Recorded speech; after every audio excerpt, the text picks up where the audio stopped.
আসসালামু আলাইকুম। সম্মানিত চাকরি প্রত্যাশী ভাই ও বন্ধুরা, আপনারা দেখতেই পাচ্ছেন জেলা পরিষদ গাইবান্ধার একটি নতুন নিয়োগ বিজ্ঞপ্তি প্রকাশিত হয়েছে। এখানে বাংলাদেশের সকল জেলা থেকে নারী এবং পুরুষ উভয় প্রার্থী আবেদন করতে পারবেন। আপনি যদি চ্যানেলে নতুন হয়ে থাকেন তাহলে ভিডিওটিতে একটি লাইক দিয়ে রাখুন ও চ্যানেলটি সাবস্ক্রাইব করে রাখুন, যাতে করে নতুন নতুন চাকরির বিজ্ঞাপন সবার আগে আপনি দেখতে পারেন। এখানে আমি যদি প্রথমে দেখাই, অফিস সহায়ক MLSS পদের সংখ্যা দেওয়া আছে একটি। এখানে দেখুন 8ম শ্রেণী পাশে আপনারা আবেদন করতে পারবেন। এরপর দেখুন হিসাব রক্ষক পদের সংখ্যা একটি, বেতন স্কেল 11,000 থেকে 26,590 টাকা পর্যন্ত। এখানে কোনো স্বীকৃতি বিশ্ববিদ্যালয় হতে বাণিজ্য বিভাগে 2য় শ্রেণীতে স্নাতক বা সমমানের ডিগ্রি থাকতে হবে, তবে কম্পিউটার চালনায় দক্ষতা থাকতে হবে। দেখুন এখানে ওয়ার্ড প্রসেসিং, স্প্রেডশিট, প্রেজেন্টেশন এবং বেসিক কম্পিউটার ট্যাবল শুটিংয়ে দক্ষতা থাকতে হবে। এবার দেখুন উচ্চমান সহকারী, এখানে পদের সংখ্যা দেওয়া আছে একটি, বেতন 10,200 থেকে 24,680 টাকা পর্যন্ত।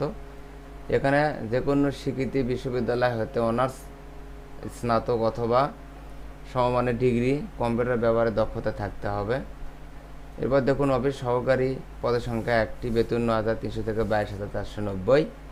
এখানে যে কোনো শিক্ষা বোর্ড হতে উচ্চ মাধ্যমিক পাস বা সমমানের শিক্ষাগত যোগ্যতা, ইংরেজি প্রতি মিনিটে 40 এবং বাংলায় প্রতি মিনিটে 30 শব্দ টাইপিং করার যোগ্যতা সহ কম্পিউটার চালনায় প্রয়োজনীয় দক্ষতা থাকতে হবে। এবার দেখুন photocopy machine, duplicating machine operator cum দপ্তরি পদের সংখ্যা একটি, বেতন 8,800 থেকে 21,310 টাকা পর্যন্ত। এখানে এসএসসি পাশে আপনারা আবেদন করতে পারবেন। শর্তাবলী: আবেদনকারীকে বাংলাদেশের প্রকৃত নাগরিক হতে হবে। আবেদনকারীকে সরকার কর্তৃক চাকরির আবেদনে স্বহস্তে লিখিত আবেদন করতে হবে। উক্ত আবেদন ফরম্যাট জেলা পরিষদ গাইবান্ধা ওয়েবসাইট www.zpgaibandha.government.bd এবং জনপ্রশাসন মন্ত্রণালয়ের ওয়েবসাইট www.mopa.government.bd বা www.forms.government.bd এ পাওয়া যাবে। তারপর দেখুন আবেদনকারীর বয়স সীমা 18 থেকে 30 বছরের মধ্যে হতে হবে, তবে বীর মুক্তিযোদ্ধার, শহীদ মুক্তিযোদ্ধার পুত্রকন্যা এবং শারীরিক প্রতিবন্ধীদের ক্ষেত্রে সর্বোচ্চ 32 বছর শিথিলযোগ্য। বয়সের ক্ষেত্রে কোনো এফিডেভিট গ্রহণযোগ্য হবে না। আবেদনপত্রে নিম্নলিখিত তথ্য দিয়ে উল্লেখ করতে হবে: প্রার্থীর নাম, স্বামীর নাম, মাতার নাম, স্থায়ী ঠিকানা, বর্তমান ঠিকানা, জন্ম তারিখ, সে জাতীয়তা, শিক্ষাগত যোগ্যতা, মোবাইল নাম্বার, কোটা, অভিজ্ঞতা যদি থাকে। এরপর দেখুন আবেদনপত্র নির্বাহী কর্মকর্তা জেলা পরিষদ গাইবান্ধা বরাবর আগামী 2/8/2024 তারিখ অফিস চলাকালীন সময়ে ডাকযোগে অথবা সরাসরি পৌঁছাতে হবে। তার মানে আপনারা বুঝতে পারলেন, এই আবেদনটি আপনাদেরকে ডাকযোগে করতে হবে অথবা সরাসরি পৌঁছাতে হবে। নির্ধারিত তারিখের পরের প্রাপ্ত আবেদনপত্র বাতিল বলে গণ্য হবে। খামের উপরে মোটা অক্ষরে পদের নাম লিখবেন। আপনি আবেদন করার আগে সার্কুলার ভালোভাবে ডাউনলোড করে নেবেন।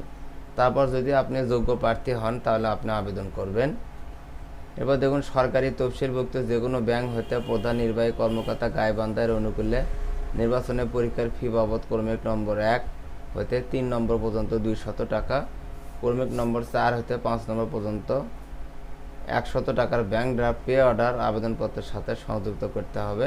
এটা অফেরতযোগ্য, পোস্টাল অর্ডার গ্রহণযোগ্য নয়। অর্থাৎ 4 এবং 5, এই যে আমি যদি এখন উপরে দেখাই, এই যে 4 আর 5, এটার জন্য 100 টাকা, আর উপরে হচ্ছে 1 থেকে 3 নম্বরে এটা হচ্ছে আপনার 200 টাকা।